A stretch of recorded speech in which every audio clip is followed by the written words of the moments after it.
இது மிக முக்கியமானது. அதாவது இது ஒரு அரச மரம். அரசுங்கிறது இந்தோ யூரோப்பியன் வேர்டு, ரெக்னல், ரீகல், ராஜா என்ற சொல்லிலிருந்து வந்ததல்ல அரசு. அரைச்சல், அரை என்று தொல்காப்பியத்திலே அரச மரத்தை குறிப்பிடுகிறது. அரைச்சல் என்றால், அரைதல் என்றால் நல்ல காத்துல அரச மரத்தை பார்த்தீங்கன்னா அந்த இலைகள் சலசல என்று ஆடிக்கொண்டே இருக்கும். பகவத்கீதையில் வாழ்க்கை அரச மரத்தை போல, அதான் நான் மரங்களிலே நான் அஸ்வத்த என்று அவர் சொல்லும் காரணம், உயிர் ஓட்டம் இருந்து கொண்டே இருக்கிற மரங்களில் மிகச் சிறப்பானது அஸ்வத்தம். அஸ்வத்த என்றால் அஸ்வம், குதிரையை கட்டும் இடம். அதற்கு முன்பு கட்டியது வேறு, அதை நான் காட்டுகிறேன்.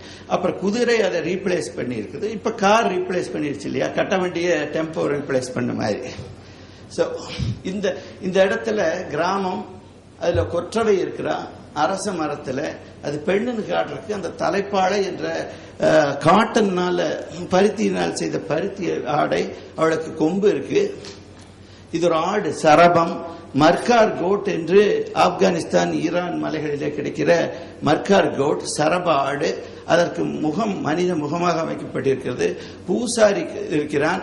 பூசாரி ஒரு டேபிள், முக்காலி மணையை வைத்து அவர் ஆஃபரிங் செய்கிறான். இந்த தலை அநேகமாக மனித தலையாக இருக்கும். ஆக நரபலியாக இருக்கும் கொற்றவைக்கு என்று சொல்வதுண்டு. நவகண்டம் என்று கொற்றவைக்கு தலையை அறிந்து கொடுப்பதுண்டு. இன்றும் தமிழர்களும் ஜப்பானியர்களும் மிக முக்கியமான ஒரு கிரைசிஸ் வரும்போது 2-3 பேர் பலியாகி அட்டென்ஷன் டிராப். முத்துக்குமார் சென்ற ஆண்டு தெரியும். அது மாதிரி மரபு இருக்கிறது. இது மீன் என்ற சொல் தெய்வத்துக்கும் ஃபிஷ்ஷுக்கும் இருப்பது தமிழில் ஒன்றில் தான். அதாவது தமிழ் என்றால் இந்த இடத்தில் திராவிட மொழிகள் எல்லாவற்றிலும் இருக்கிறது. மீன் என்பது அந்த மீனை காட்டி இருக்கிறார்கள். அந்த பலி ஆகிறது என்பதை காட்ட பொட்டு மீன் என்று சொல்வார் வாஸ்கோபர் போலா. அதை கொத்தி இருக்குது அந்த இது கார்த்திகை பெண்டிர். கார்த்திகை பெண்டிர் அறுவர் கொற்றவையின் மகன், முதியோள் புதல்வனாகிய முருகனை வளர்க்கும் கார்த்திகை பெண்டிர். Next please. இந்த மீனை, இது எழுத்து இல்லை என்று சொன்னால் மீனுக்கு மேல் கூரை இருக்கிறது. ஸ்டீவ் ஃபார்மர், மைக்கேல் விட்சல் போன்றவர்கள் இது எழுத்தே இல்லை என்று ஸ்டீவ் என்னிடம் ஜோக் அடிப்பதுண்டு. Stanford university, like professor Paulraj, and he writes extensively in the web saying that these are not letters at all, these are just signs, they are non-literate symbols. Maybe we are not yet sure, but அவ்வளவு இருந்தாலும் இதை போய் ஒரு fins என்றோ மீனின் மீசை என்றோ உறுதியாக சொல்ல முடியாது. மீனுக்கு மேல் ஒரு கூரை இருக்கிறது, வேய் கூரை இருக்கிறது. ஆக இது தெய்வம், உயர்ந்த தெய்வம், மீ தெய்வம் என்று காட்டவே அந்த கூரையை போட்டிருக்கிறார்கள் என்று சொல்ல முடியும். இதை மீனின் செதில் என்றோ மீனின் மீசை என்றோ அவ்வளவு சாதாரணமாக ஒதுக்கிவிட முடியாது. ஆயிரக்கணக்கான இடங்களில் வருகிறது. Next please. ஆக எழுத்தோ எழுத்தில்லையோ, தமிழ், மலையாளம், ஒரியா போன்ற பல மொழி எழுத்துக்களை யூனிகோடில் நான் 10 ஆண்டுகளாக கொடுத்திருக்கிறேன். கிரந்தம் என்று சம்ஸ்கிருதத்தை தமிழர் மன்னர்கள், சோழர்களும் பாண்டியர்களும், அதற்கு பல எதிர்ப்புகள் வந்தன. நான் கொடுத்த ப்ரொபோசலுக்கு திடீர்னு தெரிஞ்சிட்டு பல எதிர்ப்புகள். ISO meetings, Google meeting, Unicode consortium meeting. நான் சொன்ன தியரியை இந்தியன் கவர்மெண்ட் அபிஷியல்ஸ் வந்திருந்தார்கள், இப்பொழுது ஏற்றுக்கொண்டிருக்கிறார்கள். இன்னொரு 2 ஆண்டுகளில் கிரந்தம் தெரியும். முன்பு ஆறுமுக நாவலர், காசிவாசி செந்திநாதையர், 4000 திவ்ய பிரபந்தத்துக்கு மணிப்பிரவாள ஈடுகள், கல்வெட்டுகளில் கிரந்த சம்ஸ்கிருத வார்த்தைகள் கிரந்த எழுத்திலே இருக்கும். அதை இனி அப்படியே யூனிகோடு காட்டும் வெப்பேஜ். இப்பொழுது அக்செப்ட் ஆயிருக்கிறது. இன்னும் 2 ஆண்டுகளில் செய்யலாம். அதை அந்த எழுத்தோடு ஒன்றாக ஒரு 400 எழுத்துக்கள் என்று பார்ப்போலாவும், முதலில் ஐராவதமும் பின்னர் பார்ப்போலாவும் எழுதியிருக்கிறார்கள். அதை செய்யும் ப்ரொபோசல் சப்மிட் பண்ணுவதற்கு part of that is this paper. Next.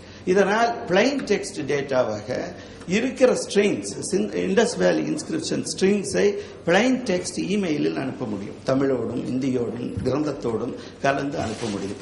அவ்வாறு செய்து தருவதன் மூலம் எழுத்து இல்லை என்று வாதாடும் ஸ்டான்ஃபோர்டு ஸ்டீவ் ஃபார்மர், ஹார்வர்டின் மைக்கேல் விட்சலின் வாதம் அடிபட்டு போகிறது.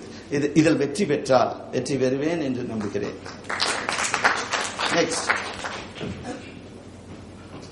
இது 400 சயின்ஸை அவங்க கிளாசிஃபை பண்ணியிருக்காங்க. அது ஒரு எக்ஸாம்பிள் இருக்கு, ஒரு few pages I have given. And இது பார்த்தீங்கன்னா காவிடி, ஒருத்தன் காவிடி எடுத்துட்டு இருக்கான், அவன் அந்த ஊருக்கு தலைவர். காவிதி என்றே தொல்காப்பியத்தில் இருக்கிறது, கல்வெட்டுகளில் இருக்கிறது.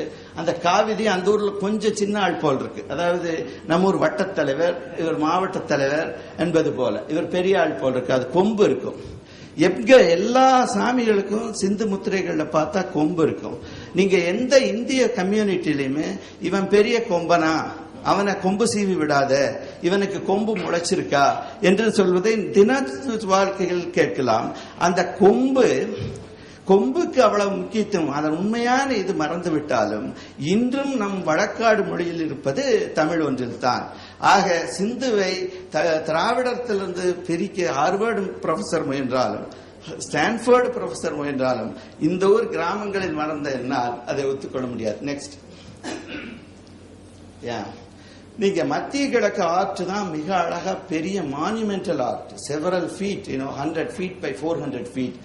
பட் சிந்து சமவெளி நாகரிகம் இஸ் வெரி யூட்டிலிட்டேரியன். அது ரொம்ப டெசர்ட் மாதிரி, அதனால பெரிய கோயில்கள் அது இது கட்டுறதுக்கு நேரம் இல்லை. It's village ritual. சும்மா நம்ம ஊர் பண்டாரங்க அது இது பண்ணிட்டு இருக்கிற மாதிரி பெரிய மானுமெண்டல் கிங்ஸ் ராயல் ரூல் கிடையாது.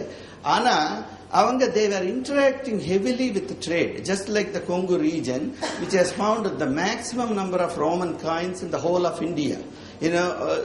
The Coimbatore district via the Palghat Gap, was trading extensively with the Western Asia. The same thing, Alexandria in Egypt, and then via Alexandria in Egypt it was contacting Greece and Rome. The same thing happened there in the Indus Valley. Gilgamesh-ங்கிறது ஒரு பெரிய myth. அந்த கில்காமெஷ் மித்ல அந்த hero is fighting 2 lions. These guys took that myth. இப்போ எல்லா சம்ஸ்கிருதத்துல எல்லா காவியங்களிலும் hero will be male. நம்ம இளங்கோவடிகள் அந்த ஐடியாவை எடுத்துட்டு தமிழுக்கு முதல்ல காப்பியம் எழுதுகிற போது ஹீரோவை ஹீரோயினை பெற்றார். கண்ணகி தான். So first woman. The same thing they have done it 4000 years before, maybe 2500 years before Elango. Here the male hero has been replaced by a female who looks like a parrot like. Kilibol irkan solradhu idu parrot. We have other evidences. She's a girl standing between 2 tigers instead of lions. நீங்க 10000 சதுர மைல்ல 1000 வருஷம் டாப்ல இருந்த எல்லா இடத்துலயும் தோண்டி பார்க்கிறது 100 வருஷமா தான் நடக்குது. This is recently found civilization, the largest ancient Bronze Age civilization in the world. Now only a lot of data is being dug out. Only 5% has been dug out. What we know is sufficient. It's a little sufficient to determine the meta characteristics of this civilization. So the Gilgamesh myth is reflected in the Indus Valley. அது பாத்தீங்கன்னா அவ என்ன பண்றா, ஒரு பஃபலோவை fight பண்றா. she is sparing. Sky காடா ஒரு முதலை இருக்கு, கராம் கரியால் சொல்றது. அது ஸ்கைன்னு காட்டுறதுக்கு மேல ஃப்ளோட் பண்ணிட்டு இருக்கு. அது என்னன்னு பாக்குறேன். அவ she is a goddess, earth goddess of the tiger spirits. அந்த டைகரை ஏவர மாதிரி பூசாரி அக்கேஷியா ட்ரீல இருப்பான். கதீரம்னு சொல்ற ஒரு ட்ரீ, கருங்காலி மரத்துல உட்கார்ந்து இருக்கான். அவனை பல இதுல பார்க்கலாம். பூசாரி உட்கார்ந்து இருப்பான், அந்த காடஸோட ஆளை ஏவும். அந்த புலிகிட்ட வேண்டாம், நீ போய் வேணுங்கிறத செய்யின்னு சொல்லி அந்த அக்கேஷியா ட்ரீ இருக்கு, காவடி எடுத்துட்டு ஒருத்தன் இருக்கான். இந்த சேல் ஹஸ் பீன் லாஸ்ட்.